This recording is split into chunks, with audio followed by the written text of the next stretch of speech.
Bienvenidos al episodio número 8 de esta serie de videos en la que estoy describiendo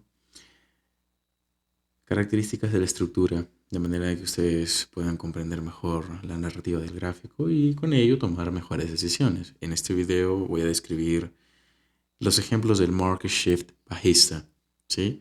¿Por qué lo hago? Porque llegaron al objetivo. Entonces este video se está subiendo cuando se haya llegado al objetivo de visualizaciones o de likes en el video anterior, ¿sí? De la misma manera, repito las consignas, únanse al grupo de Telegram, suscríbanse a este canal, denle me gusta a este video porque este video tiene que llegar a 50 likes para que yo continúe, o mejor dicho, finalice la lista de reproducción. Ya saben que el siguiente episodio voy a hablar acerca de las consideraciones del market shift con manzanitas, lo voy a hacer, ¿sí? Muy bien, entonces en el market shift bajista ya saben que tenemos dos tipos, uno que hace referencia a la potencial continuación y otro al potencial cambio. Uno se da en plena tendencia bajista y otro se genera, digamos, en el cambio de tendencia de alcista a bajista. Repito lo mismo que en el video anterior. En las consideraciones voy a hablar acerca de que en el market shift bajista, en lo que nos tenemos que enfocar es en los máximos, ¿ok? Máximos de corto plazo y de plazo intermedio y o de ser el caso de plazo intermedio y de largo plazo.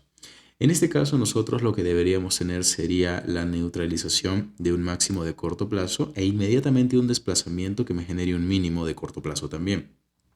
¿Sí? A partir de ese mínimo de corto plazo se debe generar un máximo de corto plazo que puede ser neutralizado o no. Sin embargo, lo que se tiene que proteger es este máximo que se constituiría como el máximo de plazo intermedio. De la misma manera aquí tenemos máximo de corto plazo, máximo de plazo intermedio y un máximo de corto plazo que debe ser más bajo que el anterior.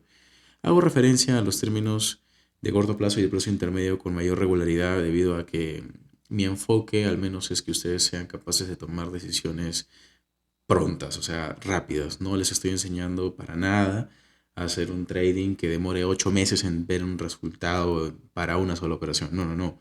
Mi intención es que puedan tomar operaciones prácticas, rápidas, ¿sí? Entonces, con eso en la cabeza, podemos pasar a los ejemplos. ¿Por qué? Porque en las consideraciones del mortgage voy a detallarlo mejor. Pasemos a los ejemplos. Para este caso he seleccionado libra dólar, ¿sí? Tenemos un impulso alcista, una breve tendencia alcista, ¿de acuerdo? Dense aquí cuenta que está clarito, pero lo voy a describir. Tenemos neutralización de este máximo, porque ustedes dirán, Ángel, ese máximo es muy pequeñito, esa contracción es muy pequeñita, ¿la debo considerar? Sí, la debes considerar. Porque en efecto el precio está rompiendo un máximo e inmediatamente generando el desplazamiento, ¿no? Que genera el rompimiento de ese mínimo que genera el último impulso alcista. Entonces está cumpliendo con las condiciones. Por lo tanto, a partir del desplazamiento debe ocurrir un retroceso. El retroceso debe generar un máximo que no debe romper el máximo más alto y en efecto es así como sucede. Para este ejemplo he utilizado la temporalidad de una hora, ¿de acuerdo? De manera de que les pueda servir como referencia. Lo van a encontrar en todas las temporalidades, pero este tipo de lectura se debe ajustar a sus tres temporalidades predominantes, ¿no? En este caso, una vez que se ha identificado adecuadamente el mortgage bajista, lo único que tenemos que hacer después es identificar un área de sell side liquidity que puede ser un mínimo diario, un mínimo semanal. En este caso trazo el mínimo más cercano para que el precio llegue allí. Fíjense como aquí apenas se quedó por tocar ese mínimo, generó un retroceso, pero se cumplió finalmente el impulso que sobrepasa ese mínimo. Genial, tenemos un primer ejemplo. Pasemos a otro ejemplo. En este caso me encuentro en el Nasdaq, ¿sí? En temporalidad de una hora también.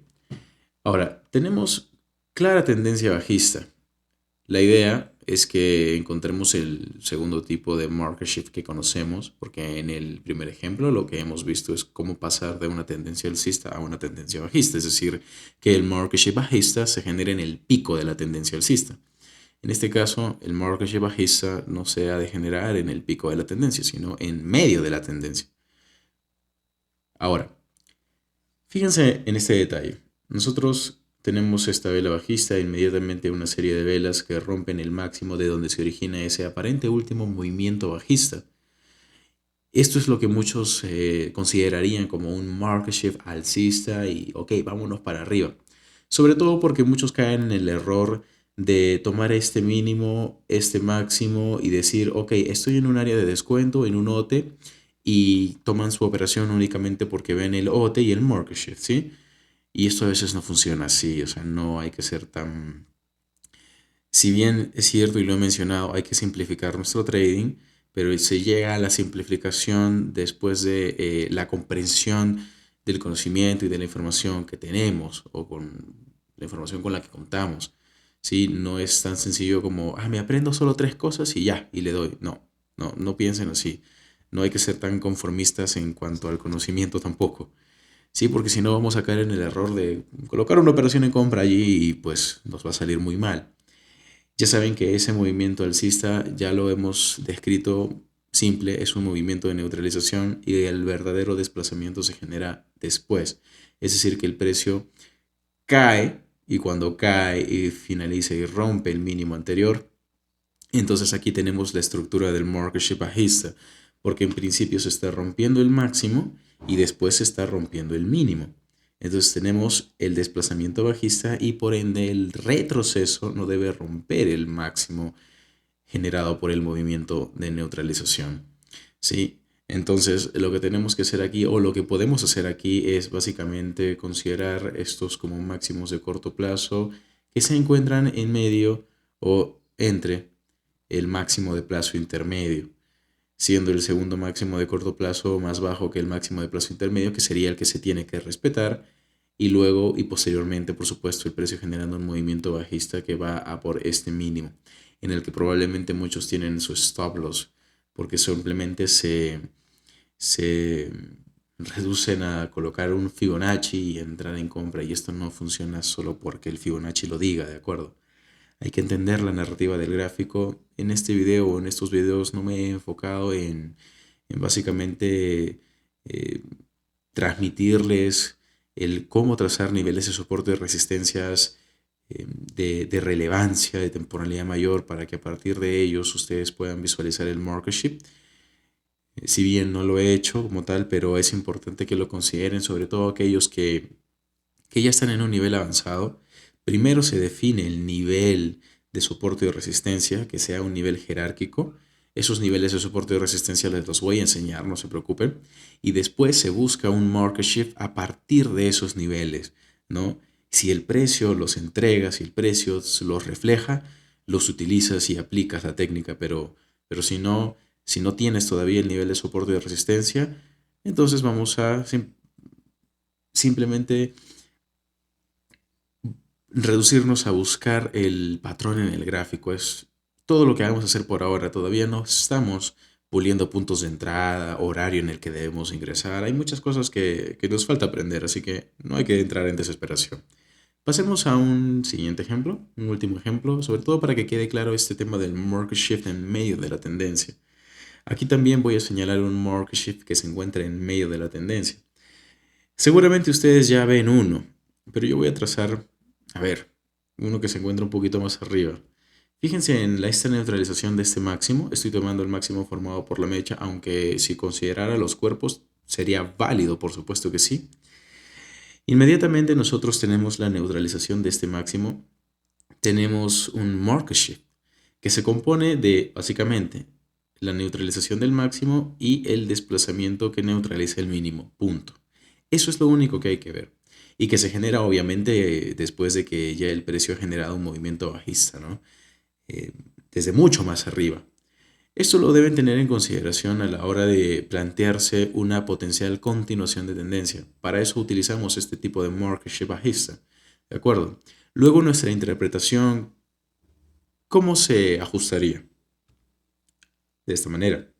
Tendríamos máximo de corto plazo susceptible a la neutralización, luego un potencial máximo de plazo intermedio formado y el precio cayendo generando el desplazamiento. Tendríamos un retroceso que genera un máximo de corto plazo susceptible de neutralización, genera una nueva expansión bajista e inmediatamente el precio rompe hacia arriba. Y acá tenemos básicamente el mismo patrón, el mismo esquema de comportamiento, neutralización de máximo, que sí, es un máximo de corto plazo, pero no se alcanza el máximo de plazo intermedio que inicialmente vimos, ¿de acuerdo? Y a partir de esa neutralización en un área de buy-side liquidity, aquí estoy marcando buy-side liquidity, tenemos un impulso bajista que busca nuevamente este mínimo. Entonces quizá para mí hubiera sido sencillo marcar este tipo o este market shift, ¿verdad? Porque acá también se ve claramente el movimiento de neutralización y luego el desplazamiento o aparente desplazamiento. Pero antes de fijarnos en esto, tenemos que ir un poquito más arriba, a ver si atrás hay otro tipo de información o quizá ese mismo patrón estructural que es lo que tenemos acá, pero en pequeñito, ¿sí?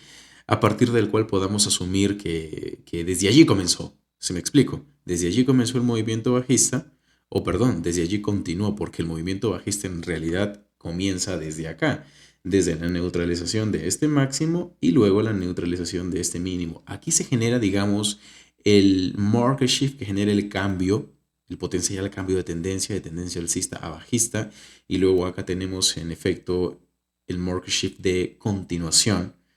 Ambos son market shift bajistas, ¿sí?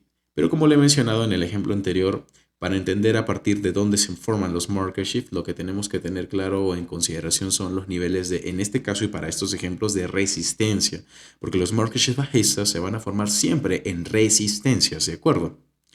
Con eso hemos finalizado, los ejemplos son sencillos, la tarea que tienen es ir a sus gráficos y buscar market shift bajistas, buscarlos en las temporalidades, recuerden, 3 temporalidades que ustedes hayan seleccionado que van a operar. Voy a detallar este tema de la selección de las temporalidades también en otro video, me parece importante hacerlo porque hay errores en la selección de temporalidad. La temporalidad no se selecciona solo porque sea bonita, ya tienen una guía, ¿no? En el video o en el episodio número 2 de esta serie de videos. Pero igual voy a detallar un poquito más en relación a ese concepto. Los veo en el siguiente episodio en donde voy a hablar acerca de las consideraciones del market shift, ¿ok? Cómo empezar a ver un market shift paso a paso, ¿de acuerdo? Para que quede más claro y se consolide el concepto en sus cabecitas. Y con eso los dejo, nos vemos en el siguiente episodio.